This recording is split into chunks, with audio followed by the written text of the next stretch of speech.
What is up, everyone? I hope you're all doing well out there.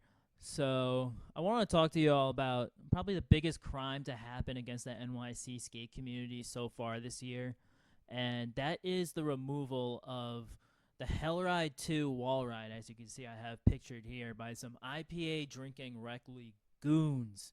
And I wanted to get to this video much earlier, too, because there was a GoFundMe set up for the construction of the Hellride 3, which is being worked on right now, actually. And this was spearheaded by the chief architect of Hellride 1 and Hellride 2, John Franco Maccaro, also known as Franco, who you've probably seen in 917 and the Johnny Wilson videos. Cool guy. I met him briefly at the Jenkem after party for the block party that was held at Tompkins earlier this month. So yeah, I was basically preoccupied because I recently became an uncle, which is why I look like one right now. So obviously that took precedence. What the heck are you doing? That's what I'm talking about. So I do wish I could have timed this video a little better. I know my channel is not exactly popping enough to really make that much of a difference towards or make that much of a contribution for the funding of the Hellride 3, but I do wish I could have at least aligned it a little better within that timeline leading up to the construction. But my goal with this video is mainly to highlight everything that's going on right now, from the inception to the removal to the building and lead up to the Hellride 3, and why this is just so important for Tompkins, and why it just needs to be reiterated that Tompkins is one of the OG safe spaces for skaters, and why this type of creativity and navigation of the space is so important for skaters, and why this type of energy needs to be continued. And hopefully I kind of bring a little more awareness and keep that energy going, help any way I can to keep that energy going. Pocket sand. Yeah. So if you're unfamiliar with the backstory behind the creation of the Hellride 2, here's a little context from Franco himself. He did a quick interview with Quarter Snacks, just talking about the whole thing and what has transpired since then. So here we go.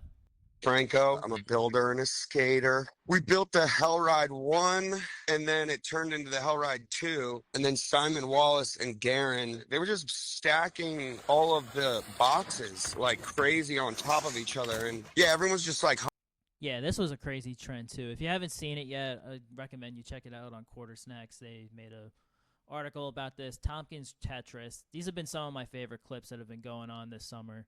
Just a lot of these obstacles getting stacked on top of each other, just inviting so much creativity and just use of the space. So cool to see. hucking out of like nowhere, stacking these obstacles around, and it just got fun. Yeah, and I remember I was kind of watching some DKY shit and like Viva La Bam stuff. I was like, this, and it kind of got me extra hyped. A month-long miracle. It just grew and blossomed. I mean, the detail on that too is just so amazing. The anti-hero eagle, the glasses, still watching, Jake Phelps tribute. Just such an imagine Into the Hellride after we all just put our heads together and kept adding to it and building it. Jake Yanko, I mean, he's the champ so far. He dropped in on Hellride 1 and 2. He took me out. I gave it a shot and, hit my head twice. I tried it twice and hit my tongue on that, either the first or second fall. I can't remember. But the only challenge that came out of it now is that they just tore it down. It's been culturally a skate park for 30 years. You get yourself screws, get yourself a good pair of drills and a circ saw, and you're ready to go. That's all you need. Now that's what it's all about right there. And shout out to him for keeping this type of energy alive. This is what Tompkins is all about.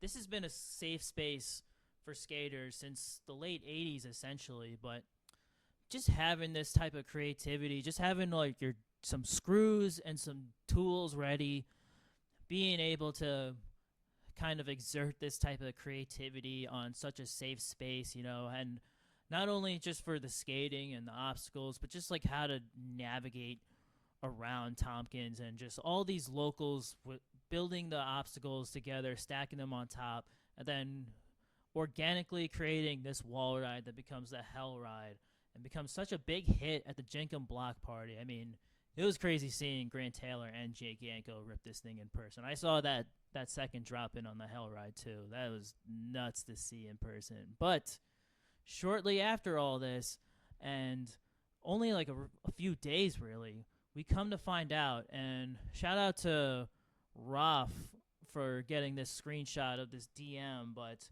we come to find out that Folo NYC, a citywide rec league organization, had it removed because apparently kickballers and hockey players complained about this. So here we go. So Raph reaches out, says, I've been hearing your organization is the reason the Hell Ride got removed from the Tompkins Square basketball court. If that's true, it's honestly embarrassing. Were you involved or not?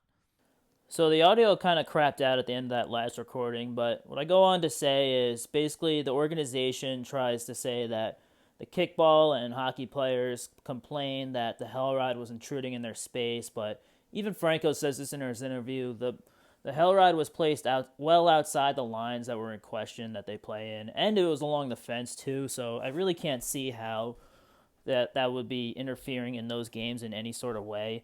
But they also try to say that Tompkins Square Park is a shared space, it's not a skate park. And while that may be true, like it is, let's be real here, it is predominantly a skate park. I mean, Nike SB literally put in a marble ledge this summer that's not going away for a while.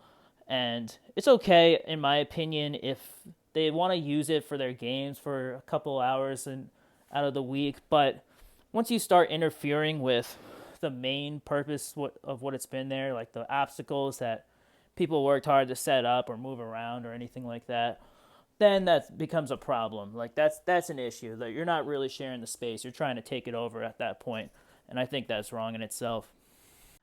I wanted to check out this video too because it kind of gives a little insight on the ops in question at Tompkins right now versus our Tompkins locals. So let's check this out. It's captioned Tompkins Chad Lights, which I'm guessing means lighter Chads or...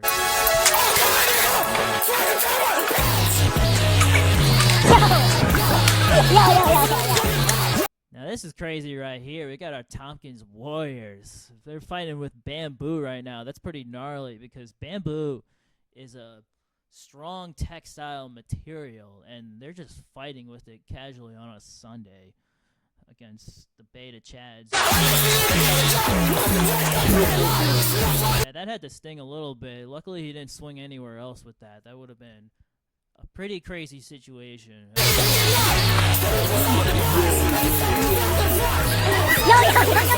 One other big thing that I want to point out here is look at their feet right now.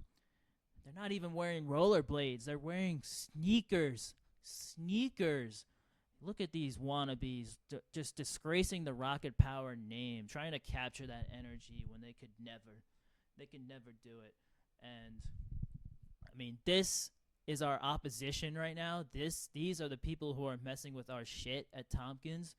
I mean, we can't let this fly right here. And this looks like a co-ed league too. I wouldn't be surprised if some of these guys were just there to have an excuse to rub their exposed tank top skin on some unlucky ladies there, just like, hey babe, you like my slap shot? This is who's opposing us right now. This is who we're up against at Tompkins. Just to put it in perspective right now. Who are these fucking guys?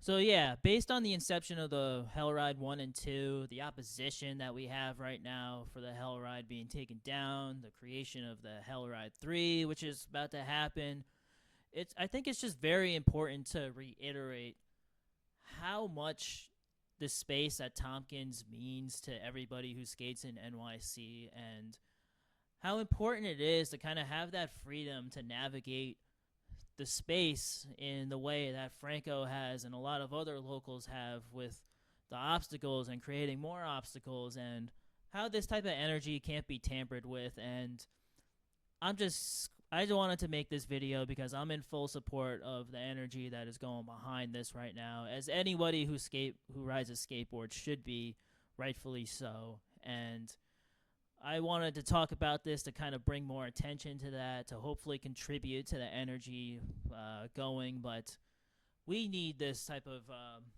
energy to keep going. We need to make sure we keep the opposition in check and just keep it strong. Make sure, let people know we're not going to let anything fly. Like, as this is our space, this is what we need, and it just makes our community that much better. And to have this taken down is just a crime in itself, but hopefully we could all come together and continue to keep this energy going, whether to where it, hopefully we don't have to do this, but have to create another hell ride if it is taken down eventually, or just keep it, make sure it just stays up any means necessary, essentially. But that's all I want to talk about today. Hopefully you enjoyed my little talk on the hell ride. But with all that said, I'll see you all again hopefully soon.